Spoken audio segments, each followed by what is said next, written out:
မြမလက်ရွေးစင်အတင်းရဲ့အားကိုရတဲ့တိုက်စစ်မှုကြော်ကိုသူဟာကွင်းထဲမှာမြန်ဆန်ပြီးဂိုးသွင်းတေချတဲ့ဆုံးကစားသမားတစ်ယောက်ပါ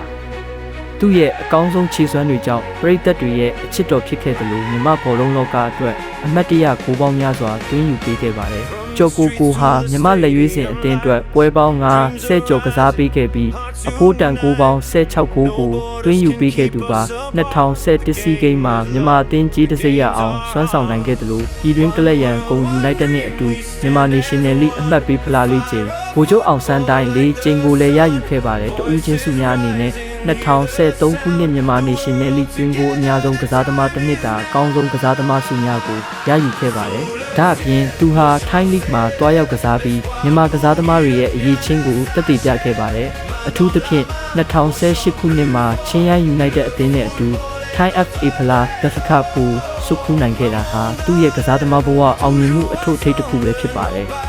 ဘောလုံးလောကမှာအပြောင်းအလဲတွေဘလို့ပဲရှိပါစေကျော်ကိုရဲ့အမြန်နှုံးနဲ့ဂိုးသွင်းစွမ်းရည်တွေကတော့မြန်မာဘောလုံးပရိသတ်တွေရဲ့ရင်ထဲမှာအမြဲတမ်းရှင်သန်နေမှာပါအခုလိုကြည့်ရှုပေးတဲ့အတွက်ကျေးဇူးအထူးတင်ရှိပါတယ်နောက်ထပ်ဘောလုံးသမားတွေရဲ့အကြောင်းကိုသိချင်ရင်တော့ကျွန်တော်ရဲ့ YouTube channel လေးကို subscribe လုပ်ထားကြပါဦးနော်